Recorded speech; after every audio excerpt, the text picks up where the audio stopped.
me get through this video, I made myself a bowl of mac and cheese. It's really helpful. So let's just get into it. Recently, I watched Argylle.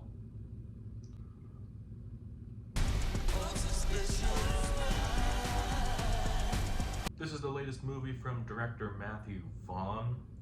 He has done the Kingsman movies, which I enjoy a lot of those, as well as the Kick-Ass movies, although I actually have to watch those. This is also a big play for Apple's streaming service. This is going in theaters pretty much worldwide, and then it's gonna go on Apple in a few months. So if you have Apple, you get that. It stars Bryce Dallas Howard as Elly Conway, a writer who writes like fiction novels about a super spy named Argylle, played by Henry Cavill.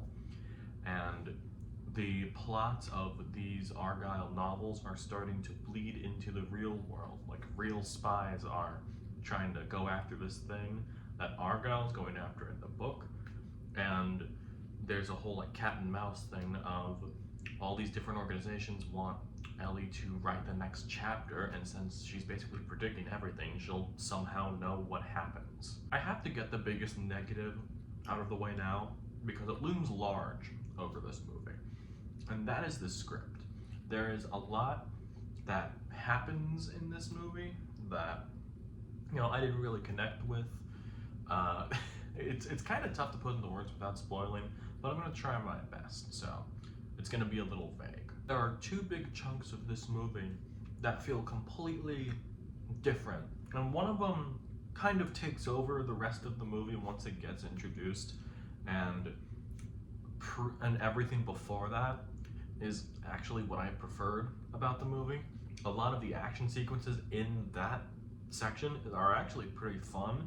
I think Henry Cavill, who is, believe it or not, I mean, look at the poster, he's in the front. He's not the lead of this movie, which is a clever misdirection in marketing, which I don't personally mind, but blending in Henry Cavill's super spy character with the real world, how they do it, I won't spoil it, but it's really fun. It actually gave the movie a unique feeling to it and had this like madcap, almost comedic action spy movie, although it does remind me of Kingsman, which is also directed by Matthew Vaughn, but hey, I'll take what I can get. There's just nothing engaging in that second chunk of the movie, which is pretty much a lot of the movie, because this is a 2-hour plus movie. It's kind of long, but I don't think it really earns that. You could have taken out a lot in this that I think would have made the movie better. The CGI is also not incredible. The main complaint for me is like green screens. Apple's not great with green screens. You saw, well, I don't know if you watched it, but you saw those screenshots of the movie Ghosted with Chris Evans and Ana de Armas. Those don't look good. It's kind of the same with Argylle. Not really anything too bad as that, but for something that's supposed to be like a globe-trotting spy thriller and spy comedy, you'd think they'd actually be in those locations, especially with a $200 million budget. It's huge. There's no way they should have had a $200 million budget. I think a lot of the performances are pretty fun too. Bryce Dallas Howard and Sam Rockwell are basically the leads of this movie, and they are not the kind of leads I would have personally picked to be in this kind of movie. But the unconventional pick kind of worked for me. I really like the two of them in their own movies they're in. And I love seeing like Sam Rockwell kind of step out of his comfort zone and playing like the gentleman, well, not a gentleman spy, but like the usual typical spy you'd see in a movie. And it was pretty wonderful to see that. The other two de facto leads of the movie, or at least the main supporting roles, are Bryan Cranston and Catherine O'Hara. They're always wonderful to see in a movie, especially in a big movie like this, and they're both like pretty much hamming it up almost.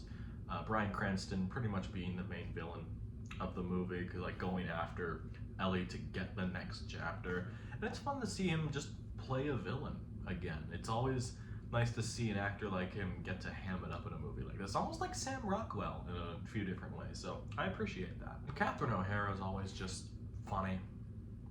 Like I like seeing her in movies. I don't really have much else to add. She's great in this as always. Everyone else though is pretty much just glorified cameos, you know? They really hammered home Dua Lipa and John Cena in the trailer for this, and they're not really in the movie that much. There's a couple other scenes that John Cena's in, but everything that Dua Lipa's in is in the trailer, which kind of made me sad. I do have to give kudos to Henry Cavill, though. I know he hasn't really been dealt the best hand in Hollywood after everything that happened with Superman and all that different stuff. But it's nice to see him take a more comedic role in this. I don't think this is my favorite performance of his, but it's nice to see him, show a personality, although I do love him in the Mission Impossible movie that he's in. Like, at least aesthetic-wise, that's the look. That's the look he should have in every movie. Yeah, every comedic beat he has in this, he pretty much nails. I would love to see him in more of a comedic role. He's in Guy Ritchie's movie coming out in a couple months, and that looks more comedic, and it feels like it's on the same wavelength, so oh, bring on more Henry Cavill. I'd love to see more of him in movies. And usually that's where I would end a review for a movie, like saying like, oh, it's fine, it's all right. But you know what is very important to movies these days? Time. Also, well, actually for media in general, watching it. Sitting down and figuring out like, what's the good stuff, what's the bad stuff, what are you leaving with? And it's overall a fun movie. I can't really deny that. But there's a specific element to this movie that just got under my skin. Whenever they introduced it, at least later when I realized, oh no, this is gonna be a part of it, there are points where I just like, I think I hate this movie. And that kinda involves some spoilers, not really like spoiling plot elements of the movie, but also just, it's not spoiling any plot elements. Like, I'm not telling you, as the trailer puts it, I'm not telling you who the real Agent Argylle is. Although, if you don't want any spoilers to it, you go to this timestamp right here, because this is something I have to get off my chest, and I've seen damn near no one talk about, and it's really baffling to me. So, here we go. There is a romance element to this movie, and there are two characters in this that talk about having a song, like their own favorite song together. Like most couples have this, the song that you would dance to at your wedding, like that kind of thing. And this song gets worked into the plot of the movie in a way, and it even becomes a part of the musical score in this, which normally I think that'd be an interesting idea. But it's the song choice with this that really throws this movie off for me and just made me go, what the hell are we doing here? The song in question is the new Beatles song, Now and Then, the final Beatles song that I think they've said like 3 times already. And this movie, like just for a time capsule's sake, the movie Argylle came out in February 2024. This final Beatles song, which is a demo that I'm pretty sure Paul and Ringo worked on. There's rumors going around about maybe some AI elements thrown in there, but that never really got confirmed, so we're not going to mention that. That's a demo that's existed for decades, but it just got released in November of 2023, so it's about 4 months old at the time of this recording. This song is used in the movie as like, oh, this is the song you dance to your wedding to, or like, you have our song, And this romance involves a 5-year time jump. So this Beatles song has existed, like officially, like in the open, the new finished version, not the demo, the new version has existed for 5 years. And it's set presumably right now, like 2023, 2024. It's set now. And they say this movie's been out for, the song has been out for 5 years. 5 years plus even. That really bothered me. It's very much a nitpick, I know. But it's something that really got under my skin because I thought about it, I was like, they put a huge emphasis on this song. Later in the movie, there is a Winter Soldier-esque character, and there's a music box that gets wound up to activate them. And the melody of the music box is this song. And it gets weaved into the score during a fight scene with this Winter Soldier character. And it took me out of the movie because I kept thinking, wow, this song just came out. And in the marketing for this song, they put a huge emphasis on, oh, it's gonna sound great. It's gonna have Dolby Atmos. And you know what has Dolby Atmos you can listen to? It's on Apple Music.